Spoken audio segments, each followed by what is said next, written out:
মান হচ্ছে আদর্শ সমীকরণের জন্য 1 আসবে। এটাকেই ধরা হয়েছে z, কারণ 1 মোল গ্যাস যদি আমরা বিবেচনা করি, নির্দিষ্ট তাপমাত্রা যদি নেই, তাহলে দেখা যাচ্ছে যে চাপ বাড়ালে আয়তনের পরিবর্তন হবে। তাহলে চাপ আর আয়তনের সম্পর্ক আমরা পাবো। তাহলে সেই জন্য এটাকে বলা হচ্ছে পেষণ গুণাঙ্ক বা সংকোচনশীল গুণাঙ্ক, যে চাপ দিলে আয়তনের সংকোচনটা কতটুকু হবে। তাহলে সেটাই হচ্ছে পিভির মান বসাবো, আর এটা তো ফিক্স থাকবে অলওয়েজ। তাহলে সেই হিসেবে দেখা যাচ্ছে যে এই মানটা সবসময় 1 আসবে যদি আমরা আদর্শ গ্যাস বিবেচনা করি। আর যদি আমরা দেখা যায় যে 1 থেকে বেশি বা কম হয়, তখনই এটাকে বাস্তব গ্যাস বলা হয়েছে। এবং ছবিতে যেটা দেখানো হচ্ছে যে z=1 হলে সেটা আদর্শ, এটা থেকে প্লাস হতে পারে, এটা থেকে মাইনাস হতে পারে। তাহলে যদি অনেক বেশি সংকোচন হয়, তাহলে তখন বলছে যে ঋণাত্মক বিচ্যুতি। আর যদি সংকোচন না হয়, সাধারণত দুইটা গ্যাসের ক্ষেত্রে এটা পাওয়া যায়, হাইড্রোজেন এবং হিলিয়াম ক্ষুদ্রতম গ্যাস, সেই জন্য তাদের ক্ষেত্রে সংকোচনশীলতাটা পাওয়া যাচ্ছে না। আর বইয়ে আবার পেষণ মাত্রা বলে একটা কথা বলছে স্যার, ওইটা আবার পেষণ গুণাঙ্কের উল্টা হয় দেখা যায়, যে ওই বিষয়টা কি স্যার, যে পেষণ গুণাঙ্ক যে গ্যাসের বেশি সে গ্যাসের পেষণ মাত্রা কম, বিষয়টা কি এরকম স্যার? এইটা হচ্ছে যে আমাদেরকে যেটা খেয়াল করতে হবে যে আমাদের অ্যাকচুয়ালি টার্গেটটা হচ্ছে একটা গ্যাস আদর্শ নাকি বাস্তব সেটা জাস্টিফাই করা, এবং জাস্টিফিকেশনের জন্য আমরা z=pv/nRT রেশিও থেকেই সিদ্ধান্ত নিব। এবং সেই ক্ষেত্রে দেখা গিয়েছে যে এই সংকোচনশীল গুণাঙ্কের তাৎপর্যই বলা হয়েছে যে z1 পাওয়া মানেই হচ্ছে সেই গ্যাসটা আদর্শ, আর 1 এর থেকে বেশি হলে তাহলে আমরা বলছি প্লাস। তাহলে 1 এর থেকে বেশি কেন হচ্ছে, কারণ চাপ দিলে আয়তনের সংকোচনটা হচ্ছে না, সেই জন্য দেখা যাচ্ছে যে চাপ এবং আয়তনের গুণফল বেড়ে যাচ্ছে, সেই জন্য এটা বেড়ে গেছে। অর্থাৎ যাদের আণবিক ভর কম আছে তাদের জন্য এটা হয়েছে। আর একটা কথা বলা হয়েছে, যার আণবিক ভর যত বেশি হবে তার সংকোচনশীলতা বেশি হবে। তাহলে সেই ক্ষেত্রে দেখা যাচ্ছে জেড এর মান তার জন্য কম হবে, তার মানে সে নিচের দিকে নামতে থাকবে। এই জিনিসটাই বলতে চাচ্ছ।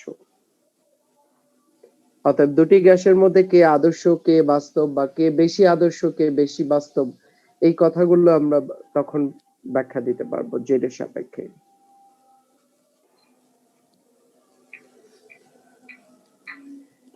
হ্যাঁ বলো, আর কি প্রশ্ন আছে?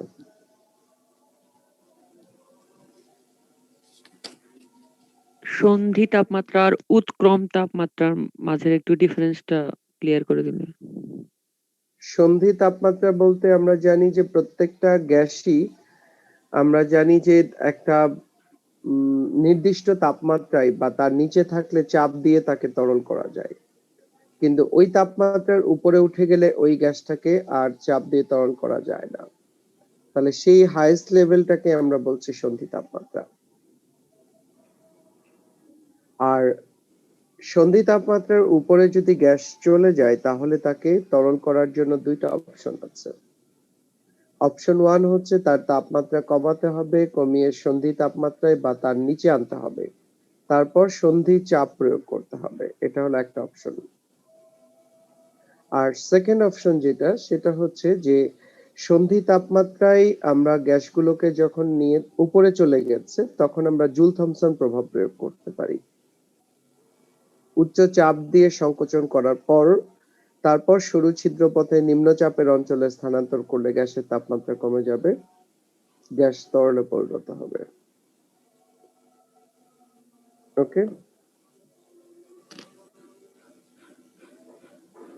স্যার, জুল থমসন প্রক্রিয়াটা কি একটা রুদ্ধতাপীয় প্রক্রিয়া? রুদ্ধতাপীয় প্রক্রিয়া।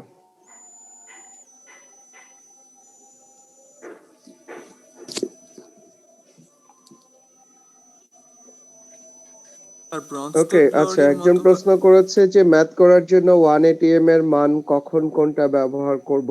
সো আমার জানা মতে 1 atm সমান এখনো আমরা 101.325 760 মিলিমিটার মার্কারি 76 সেন্টিমিটার মার্কারি, আমার জানা মতে এটাই তো সর্বাধিক ব্যবহৃত সম্ভবত।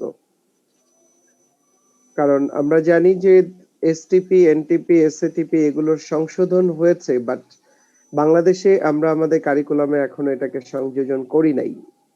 অতএব সংশোধনীটা এখন ব্যবহার করবে কিনা সেটা তোমার বিষয়, বাট আমি যতটুকু দেখেছি ওয়াইডলি প্র্যাকটিস হচ্ছে 1 এটিএম সমান এখনো 101.325 কিলো প্যাসকেল, 760 মিলিমিটার মার্কারি এবং 76 সেন্টিমিটার মার্কারি। ঠিক আছে? স্যার ভ্যান ডার ওয়ালস সমীকরণের স্যার যে এ বি গুলো কিভাবে আসে এই জিনিসটার একটু মানে প্রসেসটা দেখালে ভালো হতো। ভ্যান ডার ওয়ালস সমীকরণে এবির উৎপত্তিটা হচ্ছে যে ভি ধরা হয়েছিল গ্যাসের আয়তন, যে গ্যাসের অণুগুলো আলাদা আলাদা ভাবে ছুটে বেড়াবে, ফলে গ্যাসকে যে পাত্রে রাখা হবে তার পুরো আয়তন হিসেবে ব্যবহার করবে। এটা ছিল আদর্শ গ্যাস হিসেবে তার আয়তন। আদর্শ গ্যাসের ক্ষেত্রে আন্তঃআণবিক আকর্ষণ বল কল্পনা করা হয় নাই, সেই কারণে বলা হচ্ছে অণুগুলো ওয়ালে যে ধাক্কা দিবে সেটাই তার চাপ পি। কিন্তু যখন আমরা এটাকে বাস্তবে নিয়ে আসি তখন আমরা জানি যে বাস্তব গ্যাসগুলোর মধ্যে আন্তঃআণবিক আকর্ষণ বল থাকে। তখন দেখা যাচ্ছে যে একটা পাত্রে যে গ্যাসগুলো থাকে তাদের মধ্যে কিছু কিছু অণু কাছাকাছি চলে এসে তারা একটা জায়গা ব্লক করে ফেলে, তাহলে সেই জায়গার মধ্যে দিয়ে অন্য গ্যাসগুলো কিন্তু ছুটাছুটি করতে পারবে না, তার মানে এই জায়গাটা বাদ দিয়ে দিতে হবে। তাহলে মোট আয়তন যদি ভি হয়ে থাকে, এখানে এন সংখ্যক অণু থাকে, প্রত্যেকে বি পরিমাণ আয়তন দখল করে, তাহলে এখানে অ্যাভেলেবল জায়গা হচ্ছে ভি মাইনাস এন বি। আর আন্তঃআণবিক আকর্ষণ বল যদি থাকে তাহলে সে প্রকৃত চাপ দিতে পারছে না, তার লস হচ্ছে, এই লসটাকে কাউন্ট করতে হবে। তাহলে আকর্ষণজনিত লসটা হচ্ছে এন বাই ভি সমানুপাতিক। তাহলে এখান থেকে আমরা সংশোধনে নিয়ে আসছি P plus N square A by V square equals to NRT. এটাই হচ্ছে বাস্তব গ্যাসের সমীকরণ, অথবা আমরা বলতে পারি ভ্যান ডার ওয়ালস এর সংশোধন। স্যার এন বাই ভি এর পরে কি লিখছেন পরে এটা বোঝা যাচ্ছে না, এন বাই আর নাকি? না, এটা হচ্ছে এনআরটি। এটা না স্যার উপরের লাইনে স্যার পি এ আচ্ছা, প্রপোর্শনাল টু। এটা হচ্ছে P A is proportional to N by V into N by V, অর্থাৎ আকর্ষণ ও বলটা আচ্ছা, ডিপেন্ড করবে এই অক্ষের ঘনমাত্রা আর এই অক্ষের ঘনমাত্রার উপর। জি স্যার।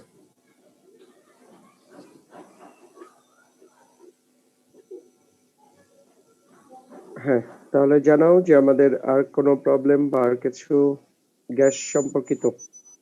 স্যার H2O গ্যাস আর H2O ভাপরের মধ্যে স্যার ডিফারেন্সটা কি? H2O গ্যাস আর জলীয় বাষ্পের মধ্যে পার্থক্যটা কি? তাহলে গ্যাস আর বাষ্পের মধ্যে পার্থক্য, হ্যাঁ পারবে কেউ? গ্যাস এবং বাষ্প এই দুইটার মধ্যে তফাৎ কোথায়? বলা হয়েছিল সূত্র সন্ধি বলতে ব্যাপারটা? তাপমাত্রার উপরে। সন্ধি তাপমাত্রা, ইয়েস। সন্ধি তাপমাত্রার উপরে গেলে কি হবে?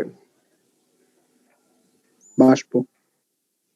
উপরে গেলে গ্যাস, সরি নিচে গ্যাস থাকলে গ্যাস বাষ্প। বাষ্প। ওকে, সন্ধি তাপমাত্রার উপরে থাকলে হচ্ছে গ্যাস, নিচে থাকলে বাষ্প।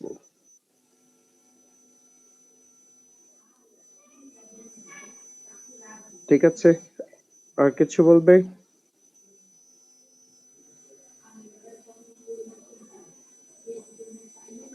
আর কোনো প্রশ্ন নাই? তাহলে আমরা 5টা অঙ্ক করতে দেই।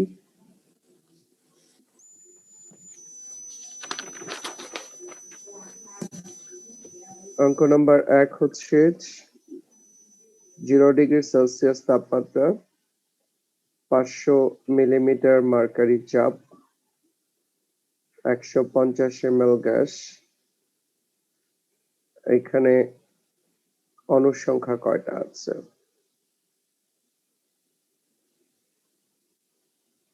তারপর হচ্ছে 40 ডিগ্রি সেলসিয়াস তাপমাত্রা, 1.5 এটিএম চাপ, 6.2 ডেসিমিটার কিউব, 5 গ্রাম এ গ্যাস, আর 0 ডিগ্রি সেলসিয়াস তাপমাত্রা, 120 kilo Pascal pressure. 600 ml gas 3.5 গ্রাম। বি, তাহলে কোনটির ব্যাপন বেশি হবে?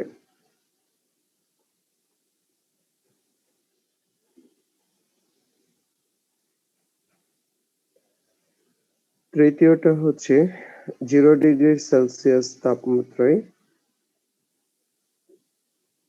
কার্বন ডাই অক্সাইডের RMS বেগ কত?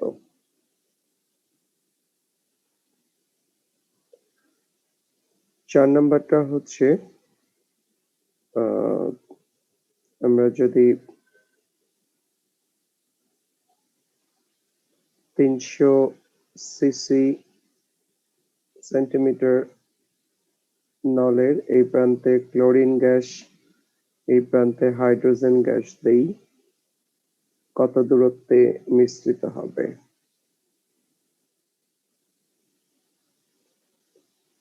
আর 5 নাম্বার বা 4টাই আগে কমপ্লিট করে নাও।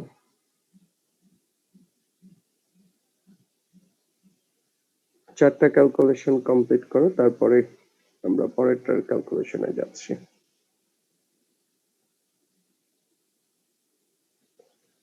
পারবো তো মনে হয় ক্যালকুলেশন গুলো? কাগজ কলম ক্যালকুলেটর আছে না সাথে? জি স্যার। চেষ্টা করতে পারি, খুব কঠিন না। যতটুকু আমরা মেলাতে পারবো সেটাই লাভ, আর তারপরে সমাধানটা দেখে নিব।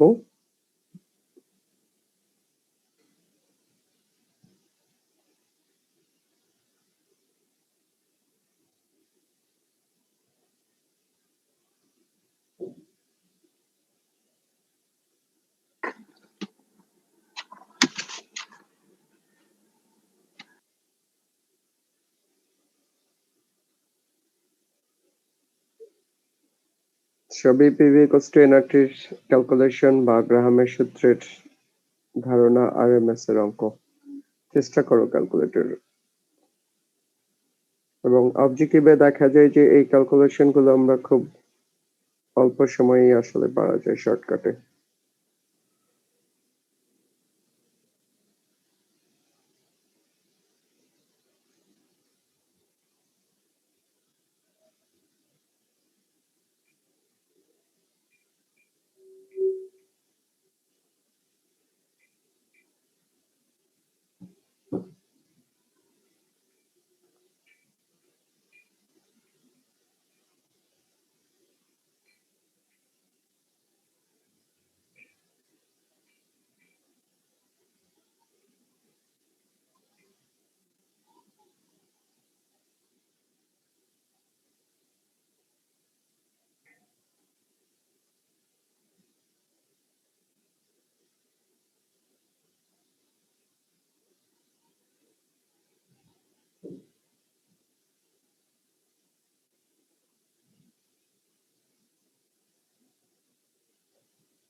ওকে, তাহলে চারটা অঙ্কের রেজাল্ট গুলো আমরা চ্যাট বক্সে শেয়ার করতে পারি, এবং চ্যাট বক্সের রোল নাম্বার দেখে আমরা অ্যাটেন্ডেন্সটা নিয়ে নিব।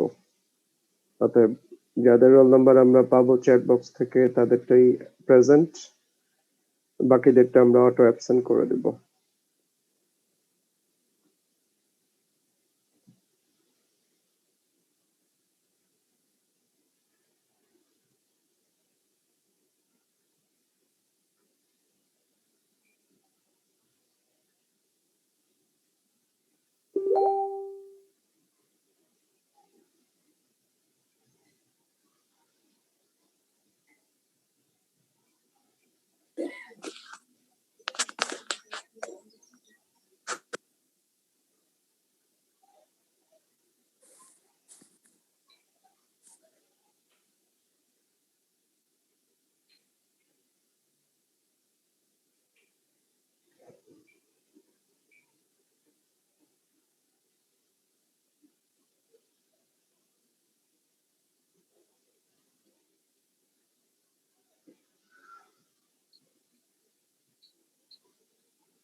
চারটাই হয়ে গেছে।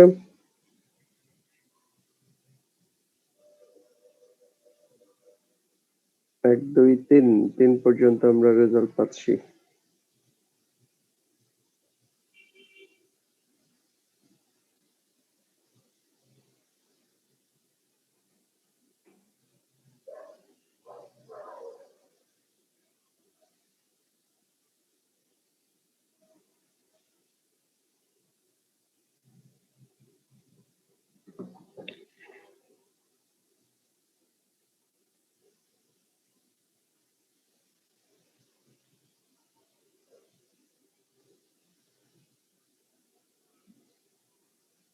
ওকে, প্রথমটা 2.65 10 to the power 21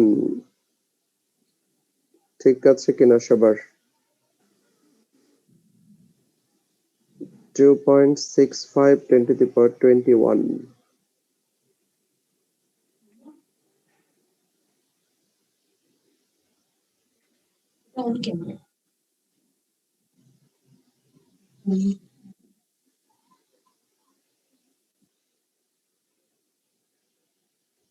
ওকে, এক নাম্বারটাই সলভ লাগবে, সবার হয়েছে এক নাম্বারটা 2.65 10 to the power 21 কারো সলভ লাগবে?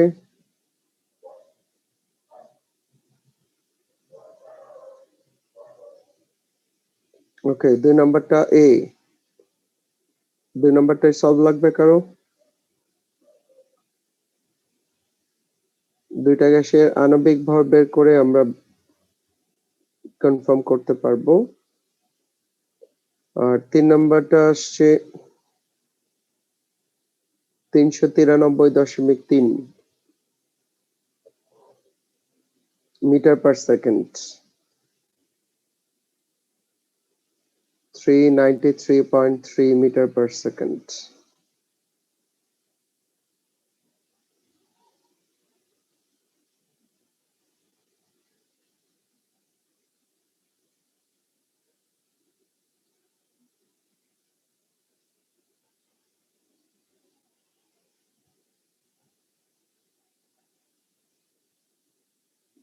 ওকে, তাহলে এখানে পিভি ইকুয়ালস টু এনআরটি সমীকরণ থেকে ক্যালকুলেশনটা দেখাতে হবে। তাহলে ভরের মান দেওয়া আছে 5, আর এর মান ধরছি 0.0821, তাপমাত্রা 313, চাপ 1.5, আয়তন 6.2। আর দ্বিতীয়টার জন্য আণবিক ভর সমান আসবে ভর এত, আর এর মান 0.0821, তাপমাত্রা 273, এবং এখানে 120 কিলো প্যাসকেল আছে। 3 2 5, ভি হচ্ছে 1000 দিয়ে ভাগ করে নেব।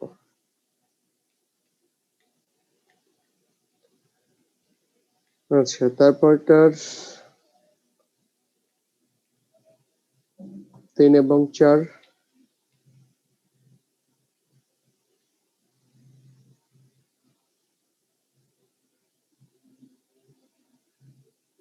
তিন নম্বর 393.38 মিটার পার সেকেন্ড, আর 4 নম্বরটা ক্যালকুলেশন করব। বাম দিক অথবা ডান দিক যে কোনো এক দিকের সাপেক্ষে ধরে নিতে পারো যে এই দিক থেকে এত কিলোমিটার, সরি এত সেন্টিমিটার দূরত্বে গ্যাস দুটি মিশ্রিত হয়।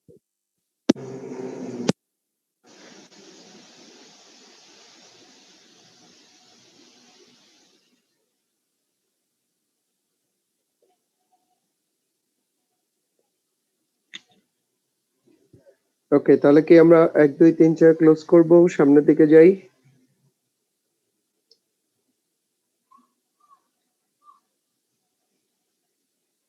মুছে ফেলে, এটা বাকি আছে কারো?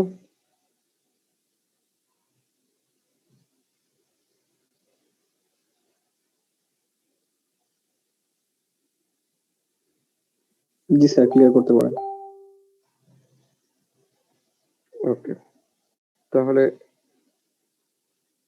নেক্সট আমরা আরো 4টা অঙ্ক দিতে পারি।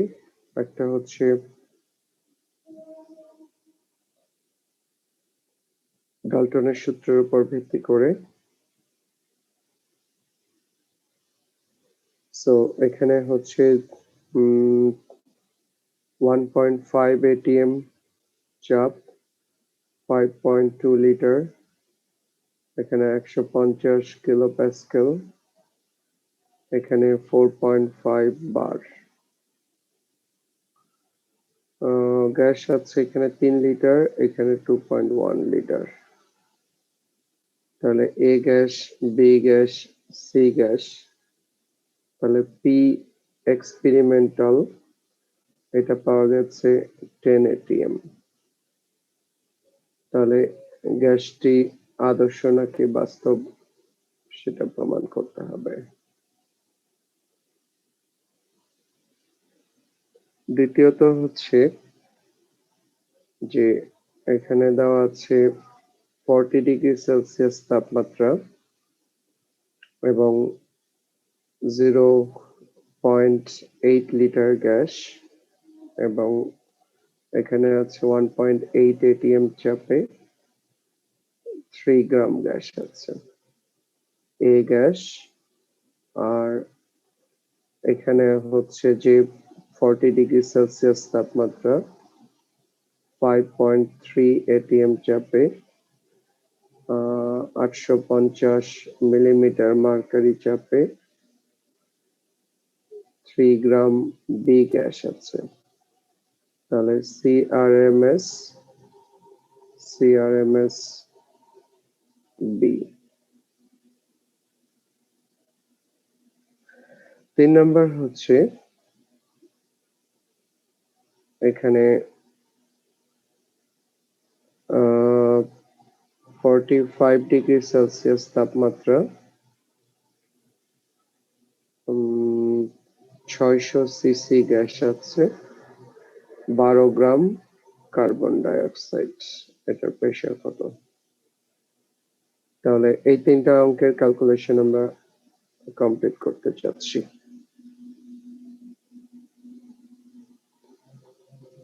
তাহলে আশা করি আমরা পারবো, একই রকম ধারণা প্রয়োগ করতে পারি।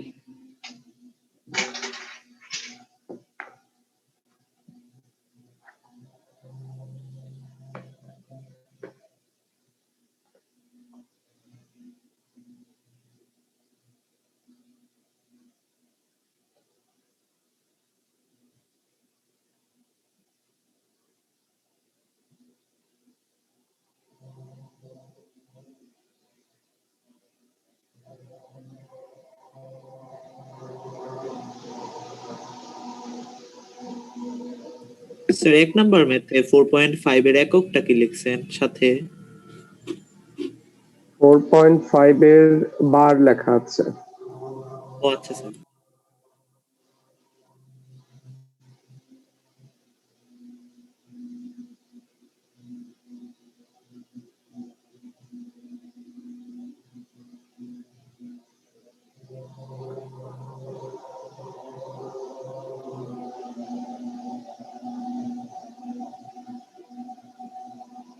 2 নাম্বারে বি তে 2টা চাপ দেওয়া কেন?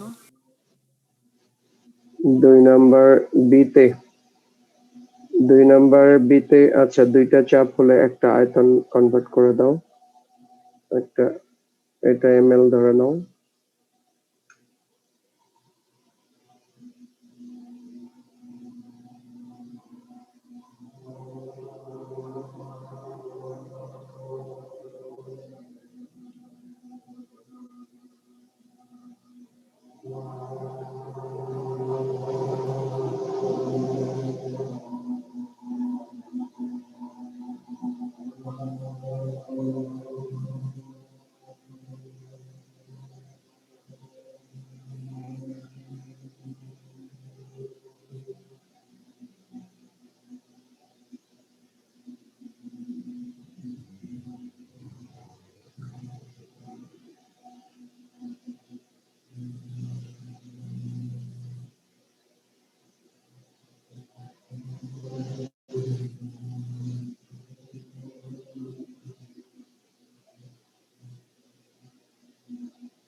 ওকে, তাহলে এখানে 1 2 3 দুইটা কমপ্লিট।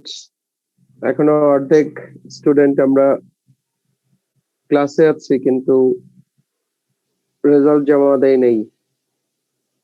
চ্যাট বক্সের বেসিসে কিন্তু আমরা অ্যাটেন্ডেন্সটা নিচ্ছি। অতএব আমরা যারা অঙ্ক করেছি রেজাল্টটা শেয়ার করব সবাই।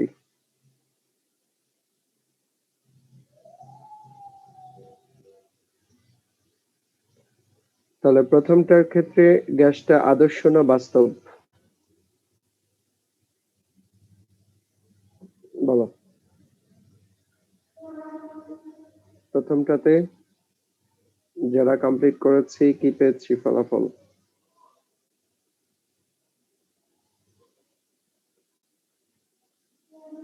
মোট চাপ কত আসছে? মোট কত আসছে?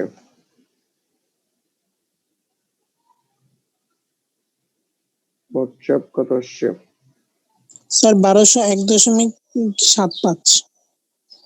1201.75 কোন স্কেলে? Pascal sir. প্যাসকেল।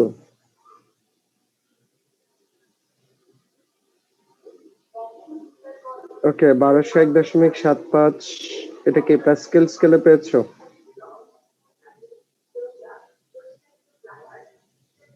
নাকি এটিএম এ কত আসে? আর কেউ করেছে এটিএম এ কত? যেহেতু এটা এটিএম এ আছে, কম্পারেটিভ স্টাডিটা এটিএম এ করলে বেটার। এটিএম এ কত আসছে?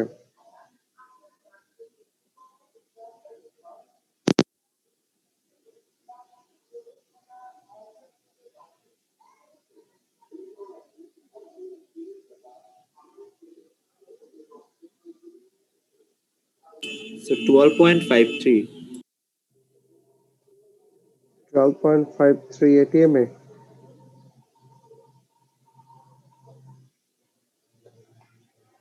ওকে, আর হচ্ছে 2 number RMS A and RMS B কত আসছে?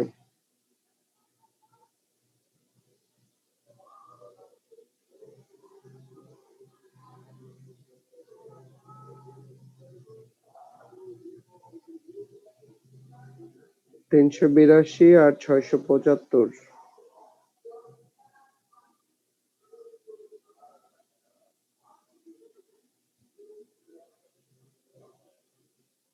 আর তৃতীয়টাই চাপ আসছে কত?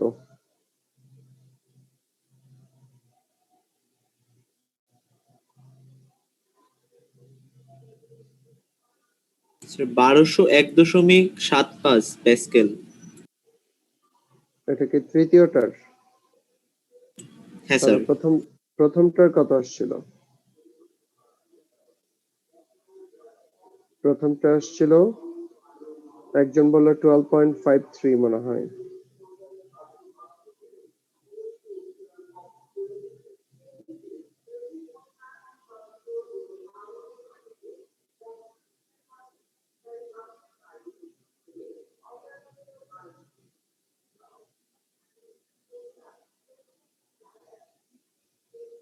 ওকে, তাহলে আমরা মুছে ফেলি। কোনটা সলভ লাগবে? 1 2 3 সলভ লাগবে কারো?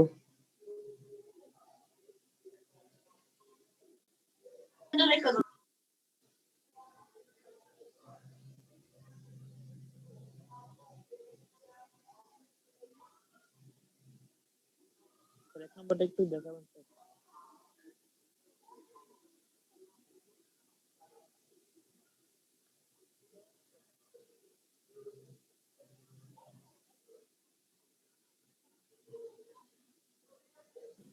এক নাম্বারটা একটু দেখেন স্যার। এক নাম্বারটা স্যার 1 নাম্বারটা একটু দেখান। এক নাম্বারটা হচ্ছে মোট চাপ সমান হচ্ছে তিনটা ছিপি যদি খুলে দেওয়া হয় তাহলে 5 3 8 আর হচ্ছে 2 10.2 মোট আয়তন। তাহলে এখানে চাপ ইনটু আয়তন 5.1 ধরি, P1 V1 plus P2 V2 150 আর 3, তাহলে 3 ইনটু 150 বাই 101.325 প্লাস 4.5 বার, বারকে প্যাসকেলে নিয়ে আসা হলো 101.325 দিয়ে ডিভাইড করা হলো। ভি হচ্ছে 2.1। ওকে, তাহলে এই তিনটার যোগফল এটাকে 10.2 দিয়ে ভাগ করতে হবে। P1 V1 plus P2 V2 plus P3 V3 divided by V, এটাই হবে মিশ্রণের মোট চাপ। তাহলে এখন ক্যালকুলেশনে যা আসবে সেটার বেসিসে সিদ্ধান্ত হচ্ছে আদর্শ নাকি বাস্তব।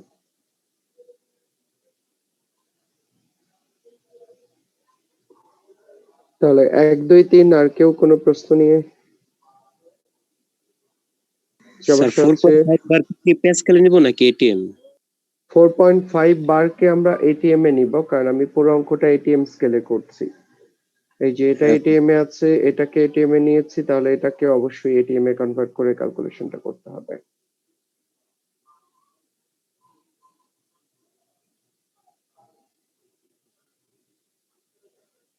ওকে, তাহলে আমরা মুছে ফেলি। আশা করি এই তিনটাতে প্রবলেম নাই। Sir 1 bar is equal to কি 1 ATM? 1 হ্যাঁ বার ইকুয়ালস টু 1 এটিএম হয় না, 1 বার ইকুয়ালস টু 100 কিলোপ্যাসকেল হয়। তার কারণ হচ্ছে যে 1 বারের টেম্পারেচার 25 ডিগ্রি, 1 এটিএম এর টেম্পারেচার কিন্তু 0 ডিগ্রি। তাহলে টেম্পারেচার চেঞ্জ করলে কি আমাদের প্রেসার সেম থাকবে? না স্যার, না, তার মানে দুইটা টেম্পারেচারে তো প্রেসার একই হওয়ার কথা না।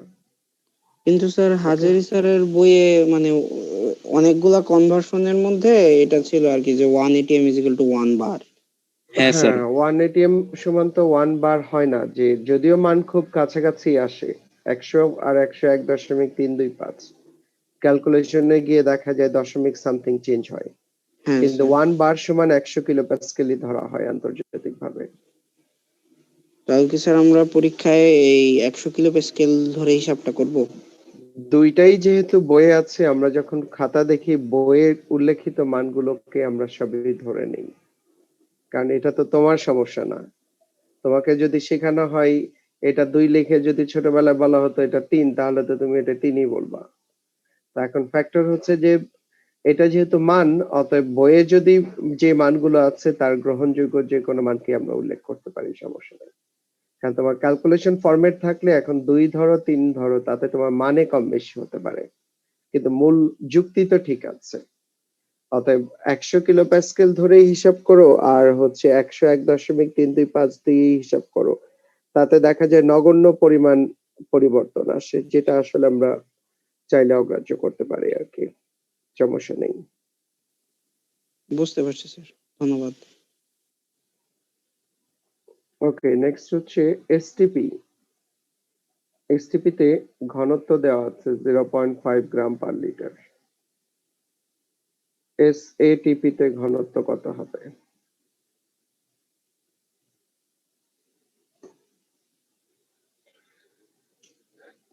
তাহলে ঘনত্বের ক্ষেত্রে জানো সূত্রটা কি ছিল? ডি সমান পিএম বাই আরটি। তাহলে এই ক্ষেত্রে আমরা পাই D1 T1 by P1, D2 T2 by P2।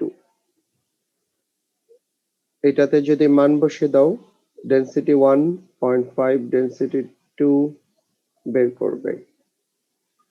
Temperature STP 0 degree, এসএটিপি 25 degree. চাপ এখানে দেখা যাচ্ছে যে এসটিপি এসএটিপি 101.325 100 যদি আমরা ধরে নেই তাহলে এখান থেকে D2 ক্যালকুলেশন করা যায়। আর যদি দুইটাই 180 আমরা ধরে হিসাব করি তাহলেও দেখা যাবে যে D2 এর মান প্রায় কাছাকাছি থাকবে, সমস্যা নেই। স্যার এসএটিপি তে না স্যার 1 বার হয়? এসএটিপি তে হচ্ছে 1 বার, হ্যাঁ 1 বার সমান কত? 100 কিলোপ্যাসকেল জি স্যার। অথবা 180 এমই ধরো, তাহলে তো তোমার রেজাল্ট প্রায় কাছাকাছি আসবে, তো 100 আর 101.325।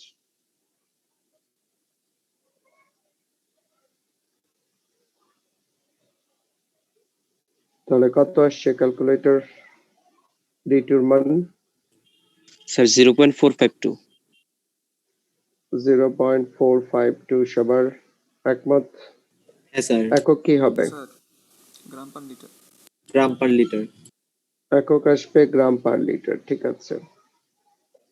যে তাহলে গ্যাসের আলোচনাগুলো থেকে মোটামুটি ভাবে এই অংশটুকু প্রিপারেশন নিতে হবে।